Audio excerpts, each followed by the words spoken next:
The millionaire's son was blind, and his darkness was filled with a constant fear of everyone and everything. His father, a man who could buy the world, couldn't buy courage for his son. The best doctors had failed. The boy's life seemed destined for a prison of anxiety until a simple housekeeper was hired. No one paid much attention to her. Then, one day, the millionaire came home early and, from the doorway, saw a scene that left him in complete shock. A scene that defied medicine and logic, revealing a secret no one could ever have imagined.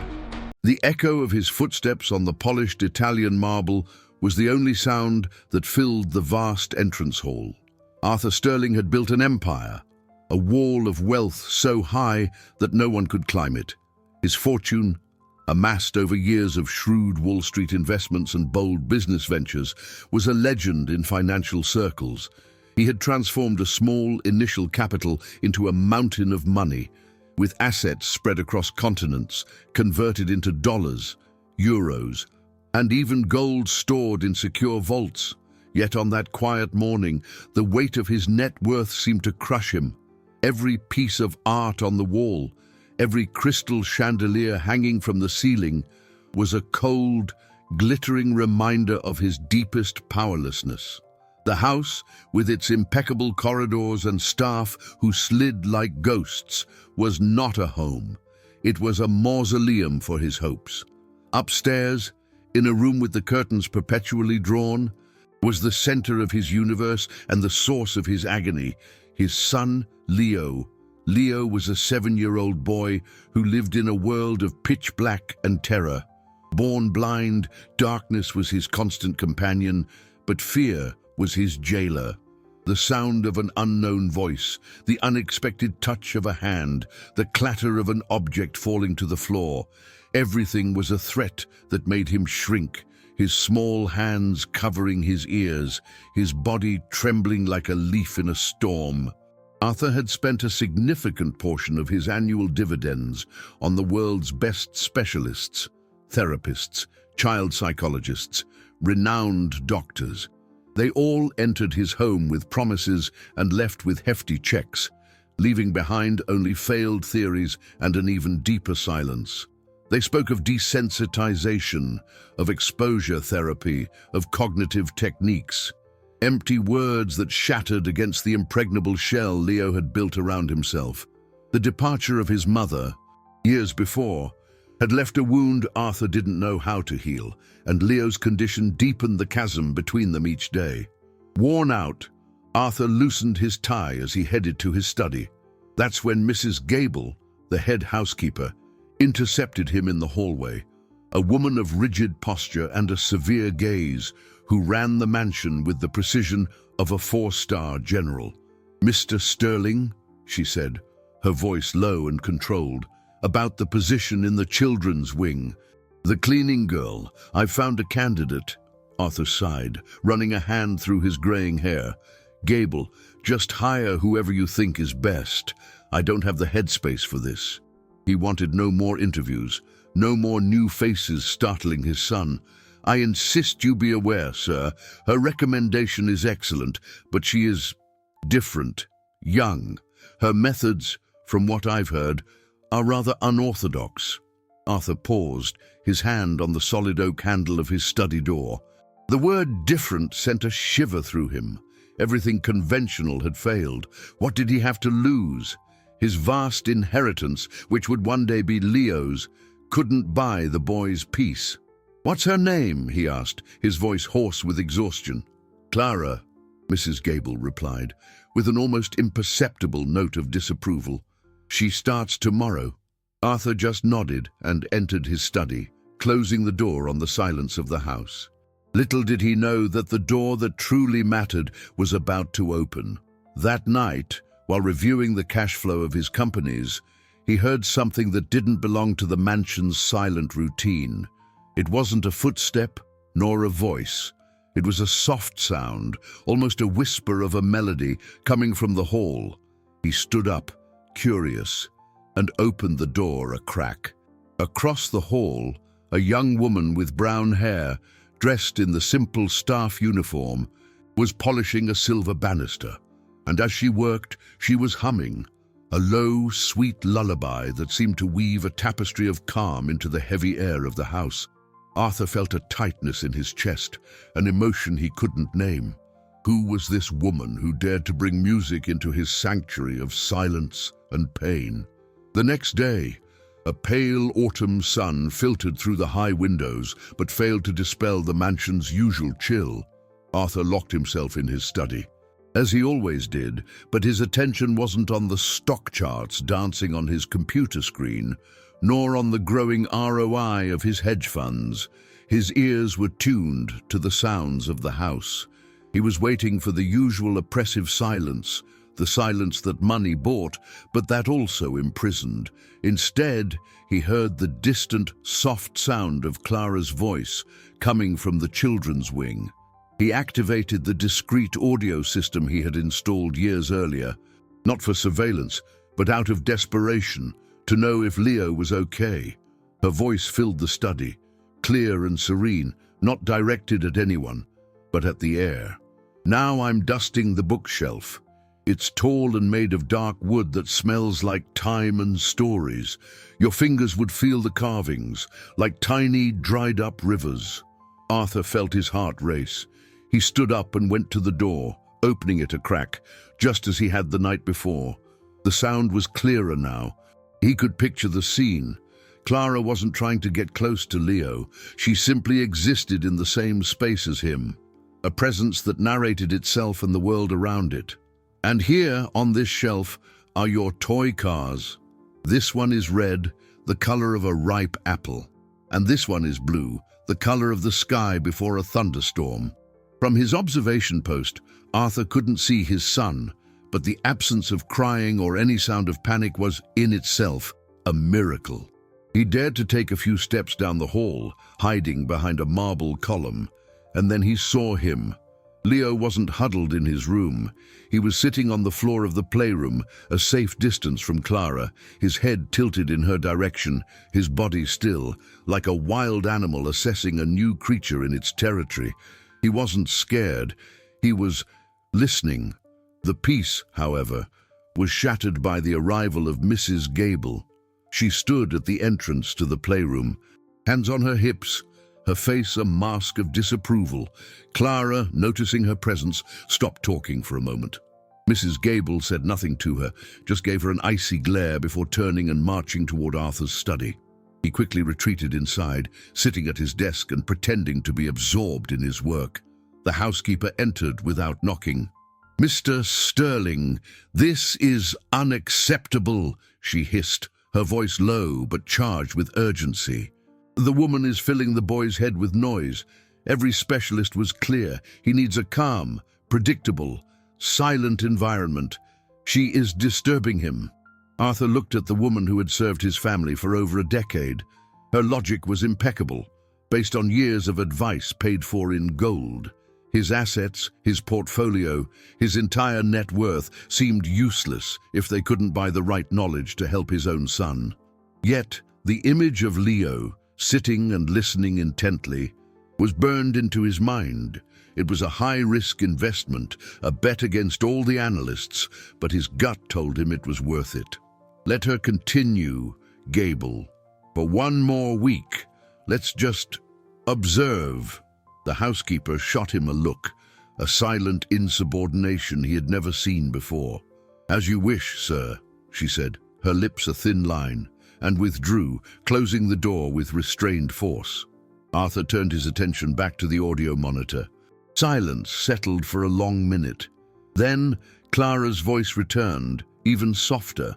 "Sometimes silence has a sound too, doesn't it?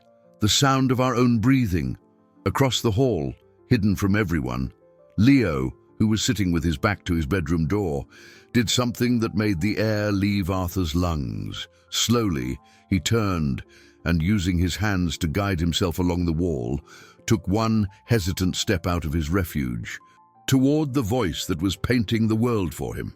The following days unfolded in a delicate routine, a silent dance of approach and retreat. Clara never forced an interaction. She moved through the children's wing like a gentle breeze, her voice the guiding thread that connected Leo to a world he feared. She described the colors of the rug as a field of soft grass with yellow and blue flowers, the sunbeams entering the window as warm fingers that heat the wooden floor, and the smell of the orange cake the cook was baking as a sweet hug floating on the air. Arthur, from his study, had become a captive audience. He neglected conference calls about cryptocurrency and postponed meetings about acquiring new companies. Also, he wouldn't miss a single moment of that subtle transformation. He noticed that Leo began to leave his bedroom door open. First, a small crack, then a little more, until, by the end of the week, the door was left wide open whenever Clara was nearby. It was a bridge being built, plank by plank, over a chasm of fear. The tension with Mrs. Gable, however, grew palpably. The housekeeper saw Clara's methods not just as foolishness, but as a direct affront to her authority and the order she had fought so hard to maintain. Her glares at Clara were cutting, her instructions clipped and bordering on hostile. Small acts of sabotage began to occur. Clara's favorite cleaning products would disappear from her cart and reappear on other floors of the house. The tasks assigned to her multiplied, forcing her to rush to meet deadlines, in the hope, perhaps, that she would burn out and quit. But Clara met every obstacle with unnerving calm. If she couldn't find the furniture polish, she'd use a homemade recipe of olive oil and lemon, explaining to Leo how the citrus scent woke up the wood. If time was short, she prioritized the spaces where Leo spent the most time, turning cleaning into a sensory exploration. Arthur watched the silent conflict with growing concern. Mrs. Gable was efficient, loyal in her own way, but her rigidity was a reflection of his own failure to create a home. She maintained the house, but Clara was, somehow, healing it. On a Thursday afternoon, he witnessed a direct confrontation. He was in the hallway when he heard Mrs. Gable's voice, louder than usual, coming from the laundry room. "This uniform is stained. It's the third time this week. Our standards require perfection," Clara replied, her voice firm but not defiant. "I'm sorry, Mrs. Gable. I was showing Leo how grass stains fabric when you roll in it. I thought it would be important for him to understand." Arthur peeked through the ajar door. Mrs. Gable was holding Clara's uniform with her fingertips as if it were contaminated. "Your job is to clean, not to play in the grass and create more work. The boy needs order, not chaos." Before Clara could respond, Mrs. Gable tossed the uniform into the hamper. "If this happens again, I will have to report your inadequacy to Mr. Sterling." She turned and left, walking past Arthur without seeing him, her face a controlled storm. Clara stood for a moment, looking at the hamper. Arthur saw her shoulders slump slightly, the first crack in her armor of serenity. The fight for Leo wasn't just against the boy's darkness, it was also against the darkness of that house, against the rigid rules he himself had imposed to try and control a world that was slipping away from him. That night, the storm brewing outside seemed an omen of the one about to erupt inside. Thick grey clouds covered the sky, and the first distant thunder rumbled, making the mansion's windows tremble. From upstairs, a familiar, painful sound cut through the silence. The beginning of Leo's terrified crying. Leo's sharp cry tore through the air, a sound that to Arthur was more violent than any fire alarm or stock market crash. Every sob was a knife in his soul, a reminder that all his wealth, all his assets and financial instruments were worthless in the face of his son's terror. He dropped the papers on his desk and ran upstairs, his heart hammering against his ribs. He already knew what he would find. Mrs. Gable was already in action, executing the emergency protocol that a very expensive psychologist, paid for with the profits from a particularly successful stock sale, had designed. The thick velvet curtains were drawn, plunging the room into artificial darkness. The windows were latched, muffling the sound of the rain, and from the room's speakers, A Mozart symphony blasted at full volume, a futile, noisy attempt to overpower the roar of the sky. The effect was the opposite of what was intended. Leo, huddled in the corner farthest from the door, was screaming. His hands pressed against his ears, his body racked by spasms of pure panic. The classical music and the thunder mixed into a terrifying cacophony. Arthur stopped at the door, his throat dry with desperation. Mrs. Gable turned to him, her face impassive. "I'm controlling the situation, sir. The doctor said that overlapping controlled auditory stimuli would help desensitize him." But Leo wasn't being desensitized. He was being tortured. It was then that he saw her. Clara was standing in the hallway behind him, holding a cleaning cloth, her eyes fixed on the scene with an expression of deep pain. She didn't dare enter, didn't dare speak. She was just an employee, far below the head housekeeper in the household hierarchy. But in her gaze, Arthur saw not pity, but understanding. In that moment, he made a decision that went against all logic, against all expert advice, an investment of pure intuition. "Gable, stop," he said, his voice steadier than he felt. "Turn off the music." The housekeeper looked at him, shocked. "But, sir, the protocol." "Turn it off," he repeated, not breaking his gaze. With an irritated gesture, Mrs. Gable killed the sound. The ensuing silence was filled only by the fury of the storm and Leo's whimpers. Arthur then turned to Clara. "Try," he said, a single word that carried the weight of all his hope. Clara entered the room slowly. Mrs. Gable retreated to a corner, her arms crossed, disapproval radiating from her. The young woman didn't go to Leo. Instead, she sat on the floor at a respectful distance and began to speak, her voice no louder than a whisper. "The rain is singing outside," she said. "It's a lullaby. The sky sings so the flowers can have a drink." Leo didn't stop crying, but his screams subsided to sobs. Clara continued, "And the thunder, it's not an angry noise, it's just the sky, rearranging the furniture for the rain's party. Sometimes the clouds bump into a chair, and it makes that big rumbling sound." She got up and went to the window. To the utter astonishment of Arthur and Mrs. Gable, she didn't latch it tighter. She opened it, just a tiny crack. The smell of wet earth filled the room. Smell that! It's the perfume of the happy grass, drinking the rainwater. She touched the glass. "And feel this. It's cold and trembling a little. It's like the window is getting tickled by the rain." She looked at Leo. "Do you want to feel?" Slowly, the unthinkable happened. Leo, guided by the soft voice, began to crawl out of his hiding place. He crept across the floor, his body still trembling, toward that crack of the window. When a louder clap of thunder sounded, he flinched, but he didn't scream. He stretched out his trembling little hand and, for the first time in his life, touched the cold, damp window pane just as a flash of lightning lit up the sky. He didn't pull back. He felt Arthur held his breath, tears welling in his eyes. He looked at Mrs. Gable and saw on her face not just disbelief, but a cold, calculated fury. The housekeeper wasn't seeing a boy being comforted.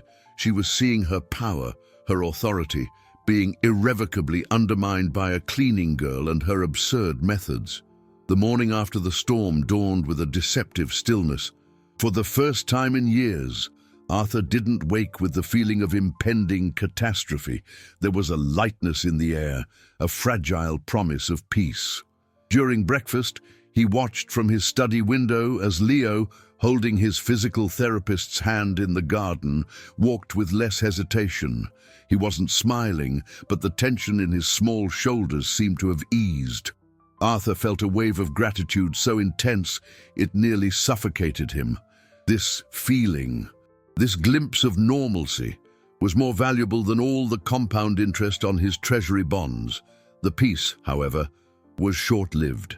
In the morning meeting with the house management team, Mrs. Gable's gaze was like a shard of ice. She was professional, precise in her instructions, but when her eyes met Arthur's, he saw a cold determination that unsettled him.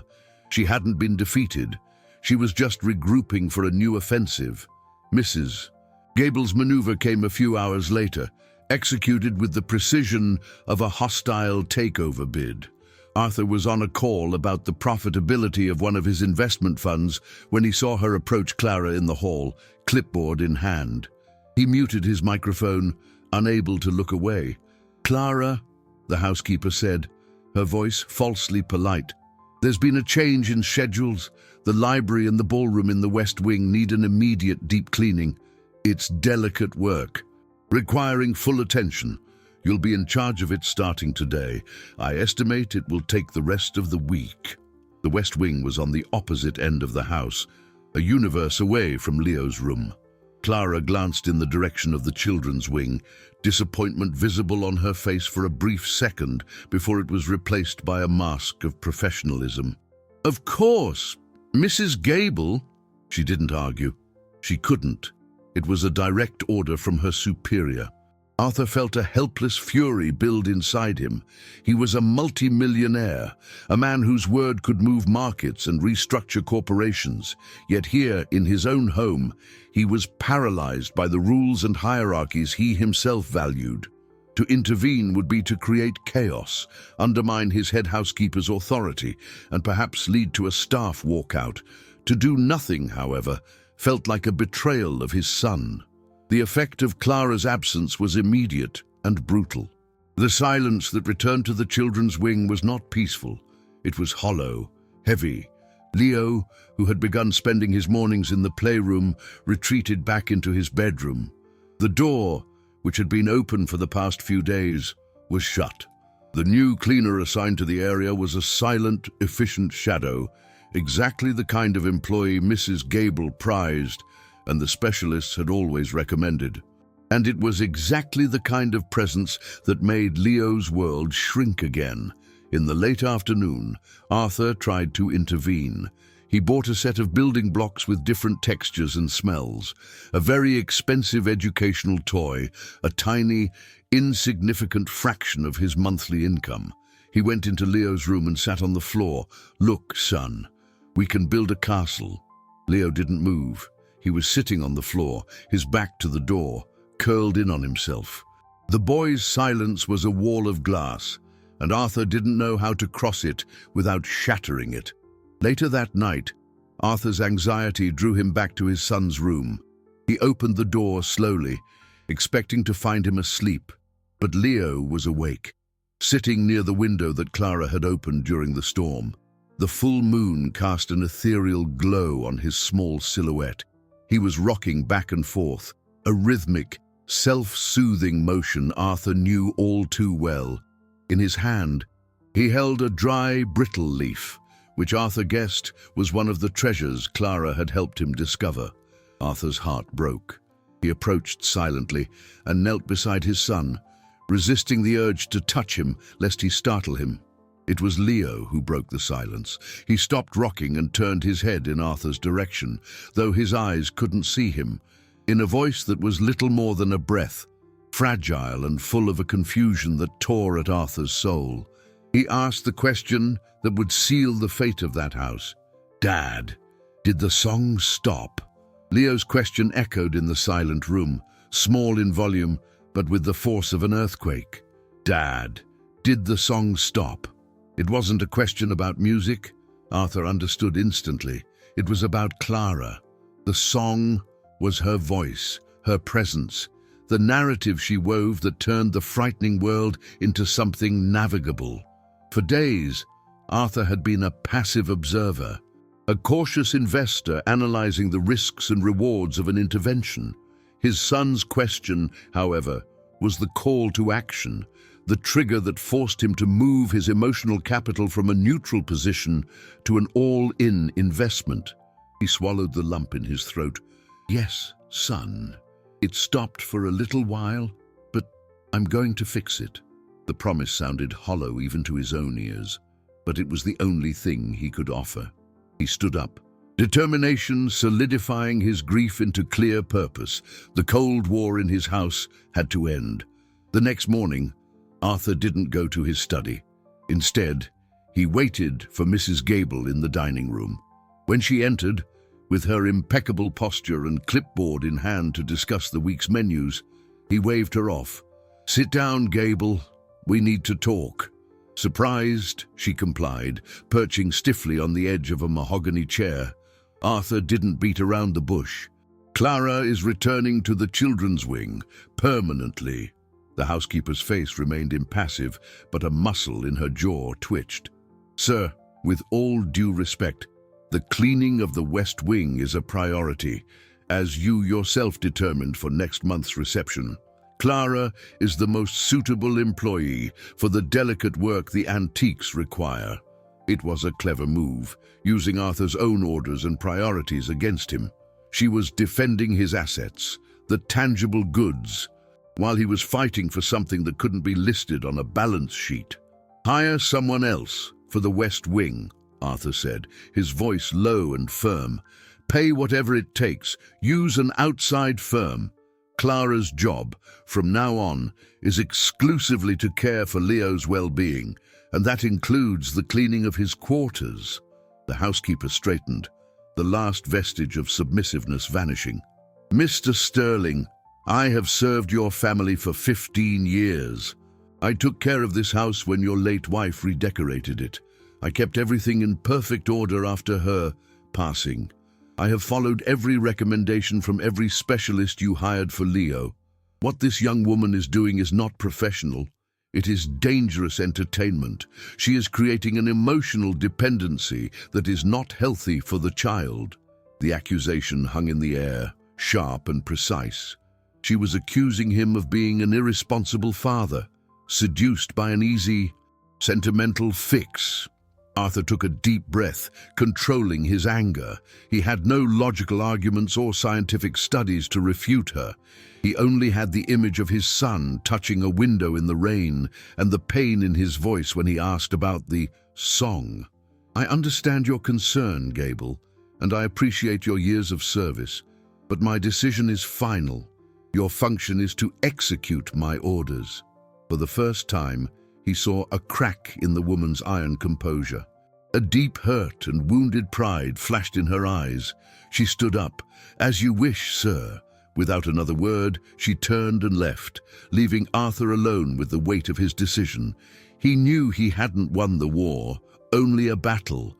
Mrs. Gable was not the type to surrender. She was strategic, patient. She would retreat, observe, and wait for a mistake, for an opportunity to prove she was right. And Arthur knew with an unsettling certainty that Clara, with her open heart and unconventional methods, might unwittingly provide the very ammunition the housekeeper craved. The house had become a chessboard, and his son was at the center of it all. Mrs. Gable's next move, he feared, would be far more devastating. Clara's return to the children's wing was like the sun coming back after a long winter. The song began again, and with it, the slow reopening of Leo's world. His bedroom door opened once more. The playroom again became a space for exploration, and the garden, once a frightening territory of unknown sounds and smells, became an adventure map that Clara narrated each day. Arthur watched from a distance, his heart torn between relief and a constant apprehension. Mrs. Gable's presence in the house was like a storm cloud on the horizon, a silent promise that the peace was temporary. She performed her duties with an icy efficiency, her politeness toward Clara as thin and sharp as a shard of glass. She was waiting, and that waiting made Arthur more nervous than any fluctuation in the stock market. He knew that one slip-up, however minor, would be magnified and used as proof of Clara's inadequacy. The turning point, when it came, wasn't a bang, but a silence. A silence so profound and shocking it made Arthur's world stop. He was coming home early, on a sunny afternoon, his mood unexpectedly light. A major negotiation over a new cash flow stream for one of his tech projects had concluded successfully, generating a substantial profit. For the first time in a long time, he felt the desire to share the good news, not with his partners, but with the hopeful atmosphere that was beginning to fill his home. He walked in the front door, expecting to hear the usual hum of the staff or Clara's soft voice coming from upstairs. But the house was completely silent, an abnormal, heavy silence. It wasn't the oppressive stillness of before, but a silence of absence. His heart began to pound. "Gable!" he called out. No answer. "Clara!" Silence. A cold fear began to creep up his spine. He ran up the stairs, 2 at a time, the sound of his leather shoes echoing in the void. He went straight to Leo's room. The door was open. The room was empty. The bed made. The toys put away. He ran to the playroom. Empty. The garden. Empty. Panic began to set in, a cold claw tightening around his chest. Where was his son? He ran back to the entrance hall, his mind racing, imagining the unthinkable. It was then that he saw it. The main door, the heavy oak door that was always locked, was slightly ajar. In that instant, reason abandoned him. He threw himself out the door, his heart exploding with terror. The street was empty. No sign of Leo, no sign of Clara. He screamed his son's name, his voice hoarse with panic. That's when he heard a sound, a laugh, a genuine, childlike laugh coming from the direction of the small park at the end of the tree-lined street. He ran, his tie choking him, his briefcase falling from his hand midway, and then he saw them. The scene that unfolded before him paralyzed him. Not with fear, but with a shock so profound it redefined everything he thought he knew. Leo and Clara were on a large patch of grass. She had spread different textures on the ground, a piece of shag carpet, a slab of marble she must have taken from the gardener's workshop, a sheet of fine grit sandpaper, a basin with sand from the toy box, and Leo, barefoot, his once overly sensitive little feet stepping on each surface, was laughing. He wasn't afraid. He was smiling, a wide, luminous smile that Arthur hadn't seen since before his mother left. Clara was guiding him, holding his hands, describing each sensation. This is rough, like a kitten's tongue, and this is smooth and cold, like frozen water. Arthur's shock wasn't at the scene itself, but at what it revealed. For years, he and his expensive specialists, with all their intellectual and financial capital, had been trying to fix Leo's eyes. And all along, the answer wasn't to fix his vision, but to teach him to use the rest of his body to see. And in the background, near the gate of his own home, he saw Mrs. Gable standing watching the scene with a phone in her hand. The expression on her face was not one of concern. It was one of triumph. The triumph on Mrs. Gable's face was more frightening than any expression of anger. Arthur felt a chill run down his spine, a cold premonition that had nothing to do with the afternoon breeze. He understood, with terrible clarity, that the scene that had moved him so deeply was, in the housekeeper's hands, the perfect weapon. Taking a vulnerable child like Leo off the security of the property, without express permission, was a breach of protocol so severe it bordered on negligence. It was the mistake Mrs. Gable had been patiently waiting for. The moment when Clara's inadequacy could no longer be disputed. While Arthur stood paralyzed, Mrs. Gable put her phone away and approached him, her mask of concern firmly in place. "Mr. Sterling, thank God you've arrived. I've been looking everywhere for them. I was frantic when I saw they weren't in the house." The lie was so well constructed, so perfectly delivered, that for a second Arthur almost doubted what he had seen. He ignored the housekeeper and walked slowly toward the lawn. He didn't want to startle them, didn't want to break the spell of that moment. As he got closer, Clara saw him. The smile on her face vanished, replaced by an expression of panic. She immediately let go of Leo's hands and stood up, brushing the grass from her uniform. "Mr. Sterling, I can explain." Leo's joy dissipated too. Sensing the shift in atmosphere, the tension in Clara's body, he stopped smiling, his little face twisting in confusion and incipient fear. He reached his hands out, searching for her in the air. Clara? The sound of her name, spoken so confidently by his son, cut through Arthur's heart. He knelt in front of Leo, ignoring the grass staining his designer trousers. "It's okay, champ. Dad's here." He held out his hand, and for the first time, Leo didn't flinch. He touched his father's hand, his small fingers exploring the gold ring, the expensive watch. The day was so beautiful, Clara began to explain, her voice trembling. And he'd never felt the park grass, which is different from our gardens. I know I was wrong. I should have asked for permission. I'm so sorry, sir. I'm so sorry.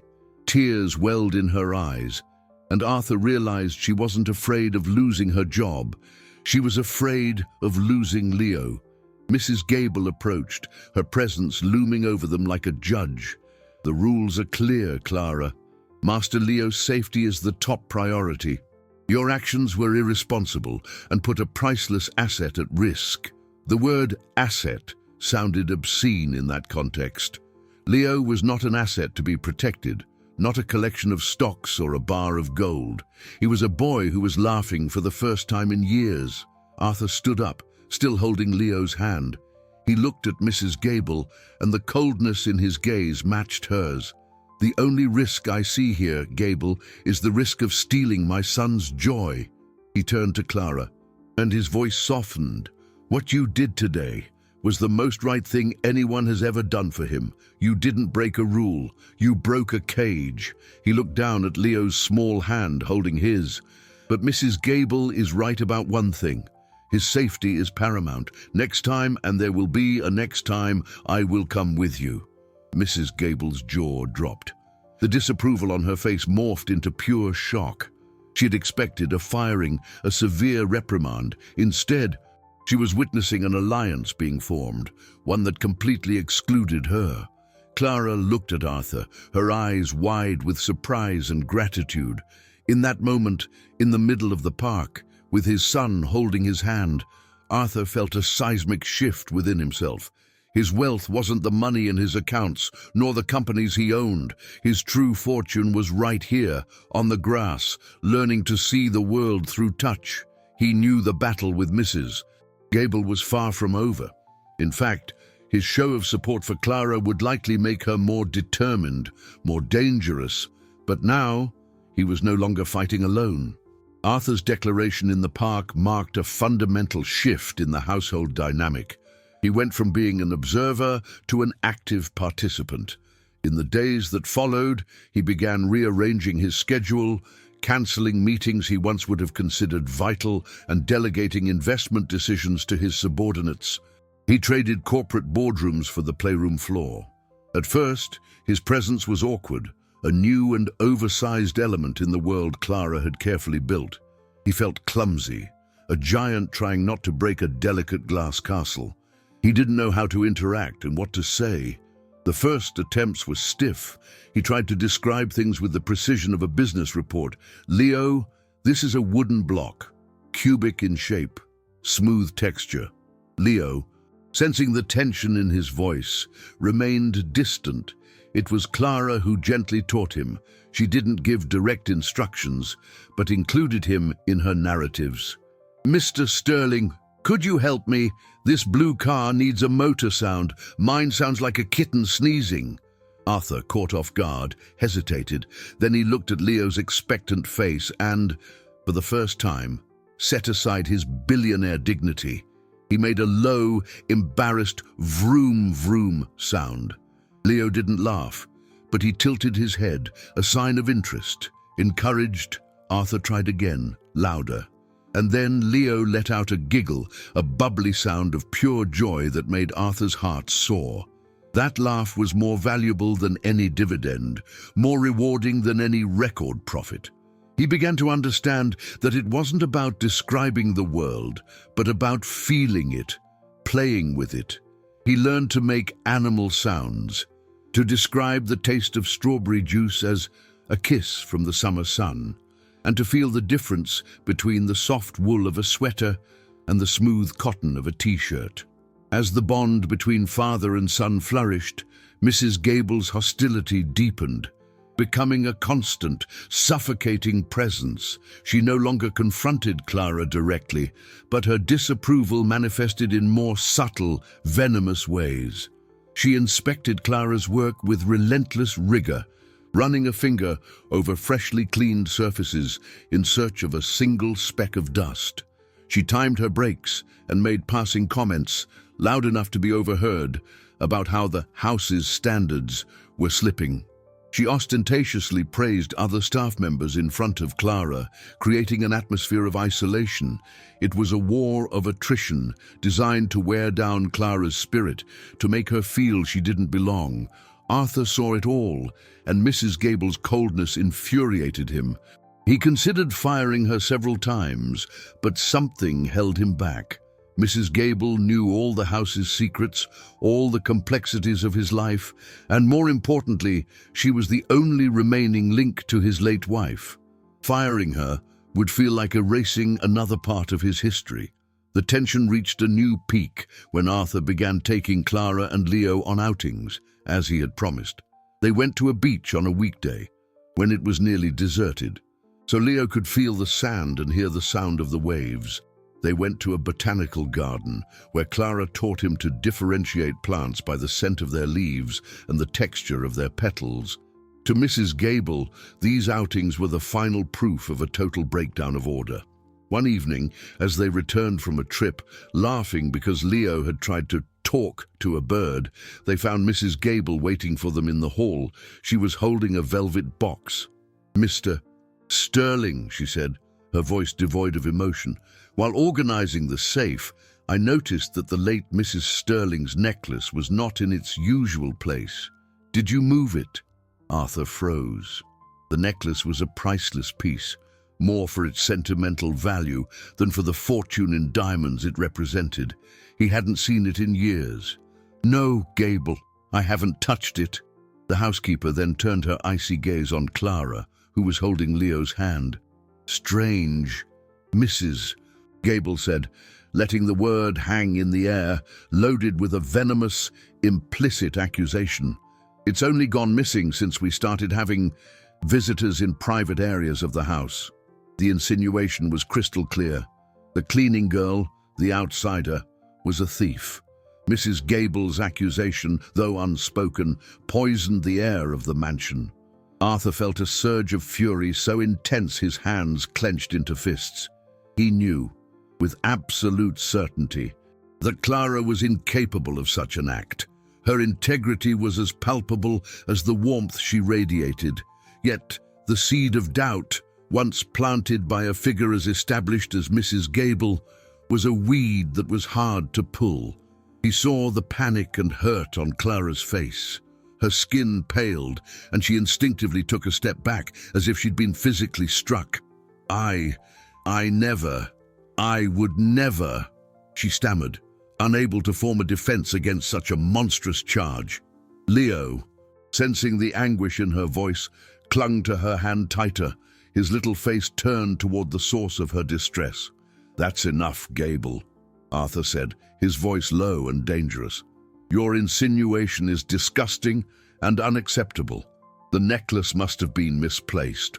We'll look for it tomorrow." But the damage was done. Mrs. Gable had shifted the battlefield. It was no longer about Clara's methods with Leo. It was about her character, her honesty. In the hours and days that followed, the atmosphere in the house became almost unbearable. Arthur saw how the other staff, once friendly or neutral towards Clara, now watched her with suspicion. Their greetings became shorter, their smiles forced. They would move away when she entered a room. Clara was being subtly but effectively convicted without a trial. She tried to stay brave for Leo, her voice still soft as she described the world to him, but Arthur could see the effort it cost her. There was a sadness in her eyes that hadn't been there before, a fragility to her smile. She cleaned with an almost frantic energy, as if perfection in her work could somehow prove her innocence. Arthur felt powerless. Firing Mrs. Gable now, in the midst of a theft accusation, would look like a cover-up, validating her suspicions in the eyes of the staff. Defending Clara openly without proof would only isolate her further, branding her the boss's pet and deepening the resentment. He was trapped in a web of his own making, surrounded by a staff whose loyalty to Mrs. Gable had been cultivated over years of unquestioned authority. Clara's suffering began to affect Leo. Children, especially those with heightened senses like his, are emotional barometers. He might not understand the accusation, but he felt Clara's pain and fear. He became quieter, more clingy, refusing to let her out of his hearing range. The joy that had begun to blossom in him seemed to be withering under the frost of suspicion.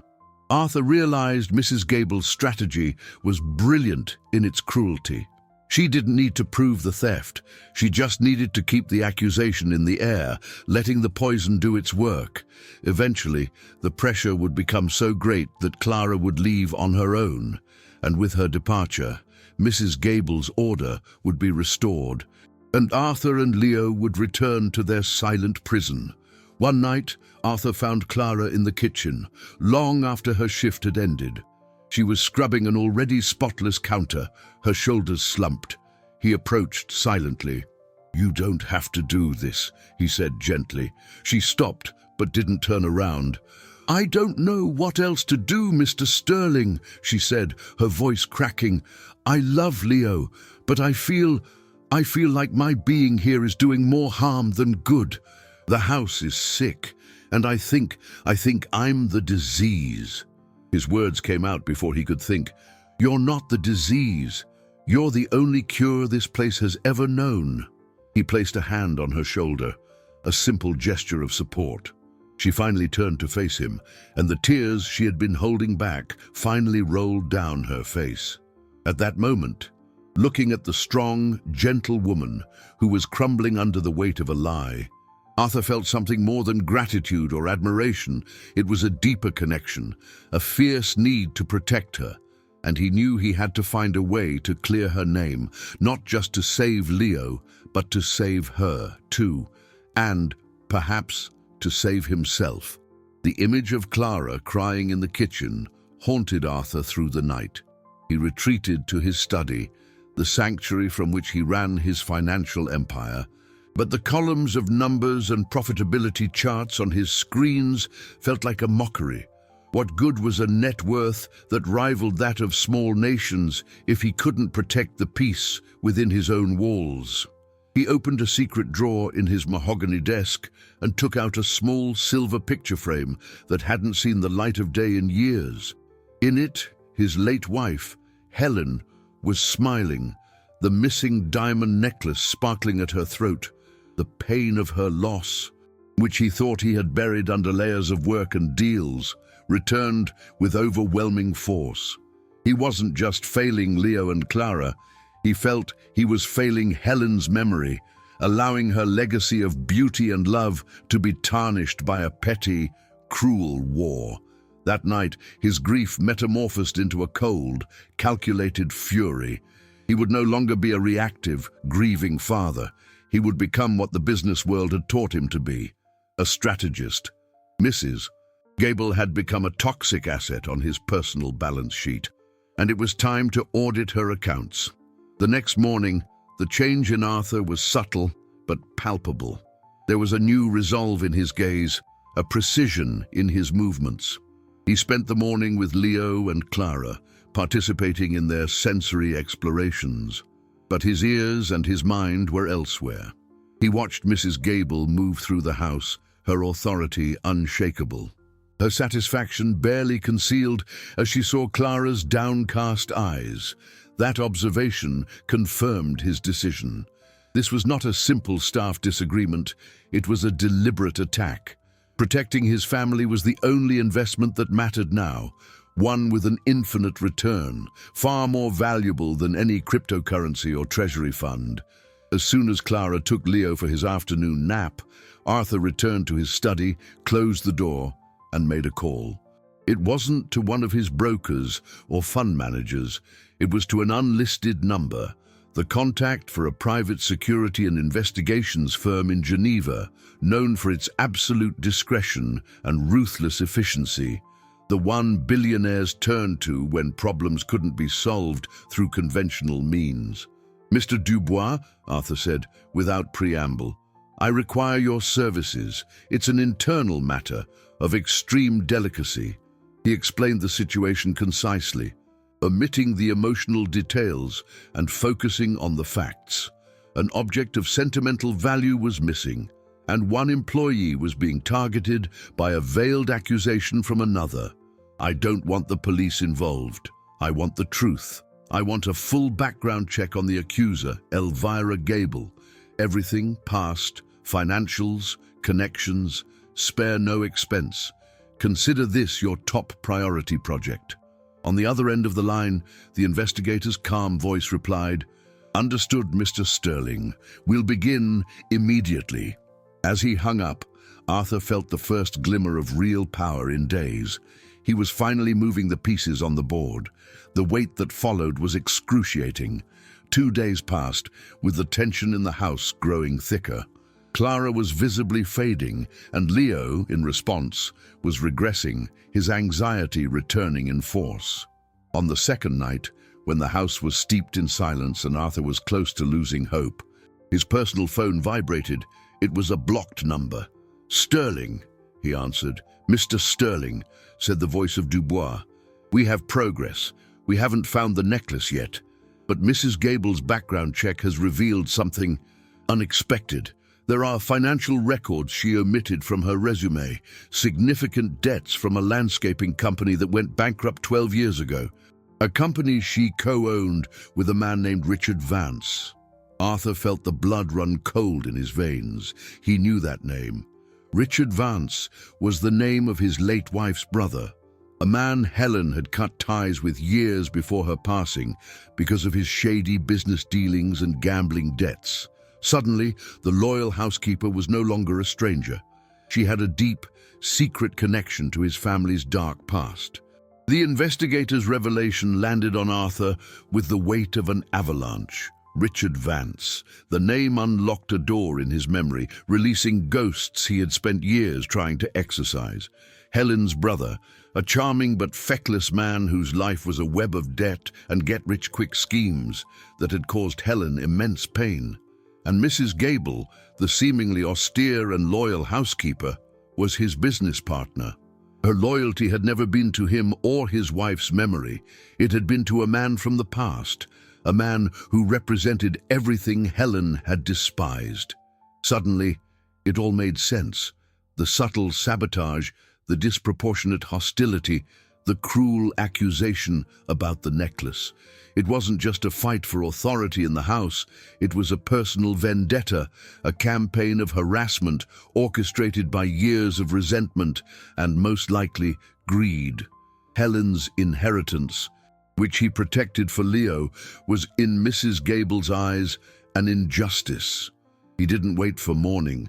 The cold, precise anger gave him a purpose he hadn't felt in a long time. He went downstairs, his steps silent on the Persian rug. He found Mrs. Gable in the grand library, polishing the family silver, her dedication to her work a grotesque charade. She looked up, surprised to see him there so late. "Mr. Sterling, do you need something?" Her voice was the picture of deference. "I need the truth, Gable," he said, his voice calm but with an edge of steel. He stopped on the other side of the polished oak table. "My wife's necklace, this farce about Clara. It's over." Mrs. Gable's composure didn't falter. "Sir, I am merely concerned with the security of this house and your assets." Arthur smiled, a humorless smirk. "Don't talk to me about assets. Let's talk about business. A landscaping company, perhaps, one that went bankrupt 12 years ago, leaving considerable debts. A company co-owned with Richard Vance."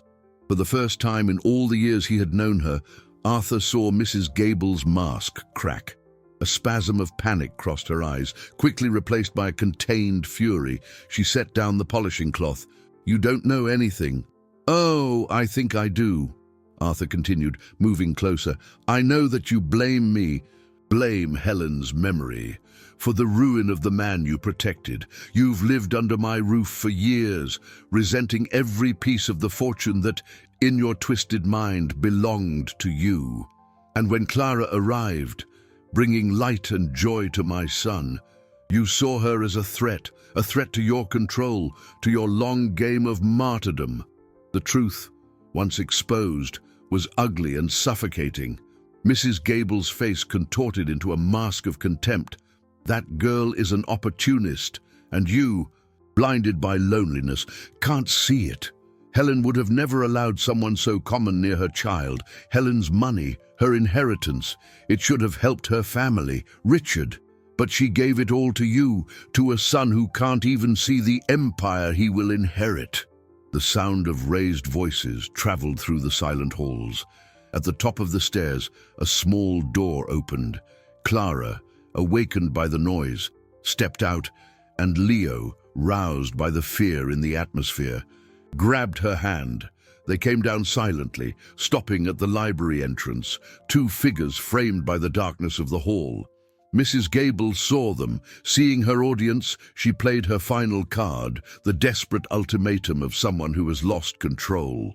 She turned to Arthur, her face red with rage. "Choose, Mr. Sterling. This house isn't big enough for both of us. Either that woman and her absurd methods leave this house forever, or I do. And I will take with me the decency and order this place has lost." The silence that followed was absolute, heavy with the weight of the decision. Clara, her face streaked with silent tears, took a step back, ready to sacrifice herself for the peace of the house. Arthur felt the world stop, his heart torn. Then he felt a touch on his hand. Leo had let go of Clara's hand, taken two hesitant but firm steps to his father's side, and taken his hand. In the deafening silence, he lifted his head toward where Mrs. Gable's angry voice had come from, and with a clarity that made the air vibrate, a voice that was no longer a whisper but a declaration, he said, "She stays." Leo's two words, "She stays," hung in the library with the force of an irrevocable decree. They were not the cry of a child, but the declaration of a king retaking his throne.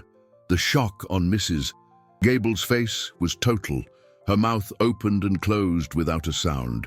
She looked at the boy, not as a blind child, but as a force of nature she had catastrophically underestimated. Clara, standing at the entrance, brought a hand to her mouth, and the tears that had been of fear and sorrow now flowed from relief and an overwhelming love for that brave little being. Arthur felt Leo's small hand squeeze his firmly. In that touch, in that sentence, he saw the culmination of everything. All his money, all his fortune, his stock market investments and international businesses seemed flimsy and meaningless compared to the strength his son had just shown. Leo had found his voice to fight for the one person who had taught him how to see. Arthur stood up straight, the love for his son sweeping away the last vestiges of indecision. He looked at Mrs. Gable, not with anger, but with a cold, distant finality. "I accept your resignation, Gable. Please leave your keys on the table on your way out. Your belongings will be sent to whatever address you provide." There was no more argument. The fight had left the housekeeper's eyes. She suddenly seemed smaller, an aged figure drained of her power. Without a word, she turned, walked with stiff steps to the table near the door, deposited a heavy brass key ring, and walked out of the library, disappearing down the hall. With her departure, it was as if an atmospheric pressure that had been compressing the house for years was suddenly released. The air felt lighter, the shadows less deep.